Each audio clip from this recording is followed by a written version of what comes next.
Пайғамбарымыз салаллаху алейхи ва саламның хадис шарифында айтыпты. Мен ла хаякын ва ла иманын лаху деп, яғни кімнің ұят жоқ болса, оның иманы да жоқ деген. Біздің қазақтың өзінің мақалы да бар.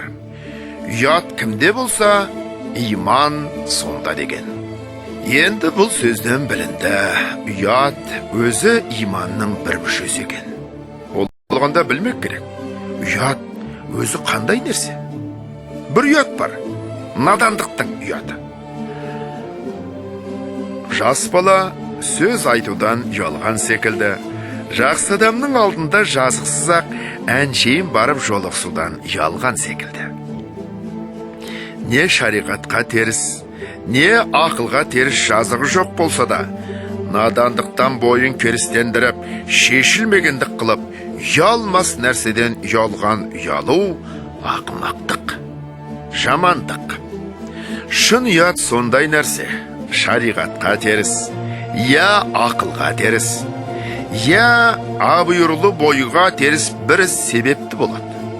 Мұндай ұят екі түрлі болады. Біреуі, ондай қылық өзіңден шықпай-ақ, бір бөтен адамнан шыққанын көргенде сен ұялып кетесің. Мұның себебі сол ұятсызды қылған адамда есіркегендіктен болады. Япырмай, мына байқұсқа не болды? Енді мұның өзі не болады дегендей, бір нәрсе іштен рақым секілді болып келіп, өзіңді қысып, қызартып кетеді. Біреу сондай ұят, шариғатқа теріс, я ақылға, я абыйырлы бойға теріс, я адамшылыққа кесел қылық, қатеден яки нәпсіге еріп, ғапылдықтан өз бойыңнан шыққандығынан болады.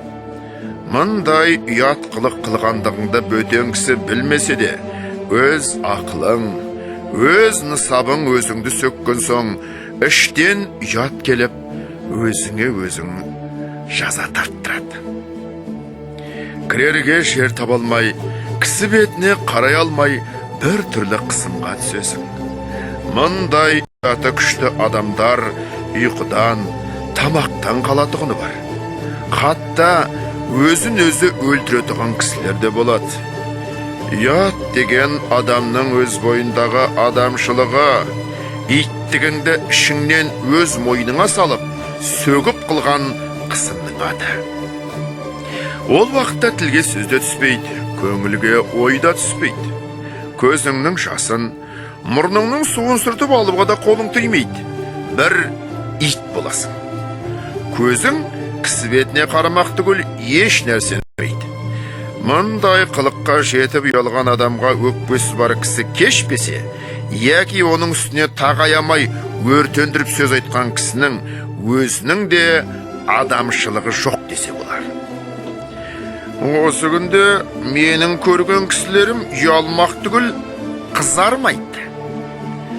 Ол істен мен ұятты болдым дедім ғой. Енді нең бар дейді. Я болмаса, жа. Оға, мен ұятты болайын. Сен өзіңді сөйтпеп бедің дейді. Немесе, пәленше де, түгенше де тірі жүр ғой. Пәлен қылған, түген қылған. Менікі оның қасында не сөз? Пәлендей, түгендей мәнісі бар емес бет деп ұялтамын десең, жап-жай отырып, дауын сабап отырады. Осыны ұялған кісі дейміз бе, жоқ әлде ұялмаған кісі дейміз бе? Ұялған десек, хадис анау, жақсылардан қалған сөз анау. Осындай адамның иманы бар дейміз бе, жоқ, иманы жоқ дейміз бе?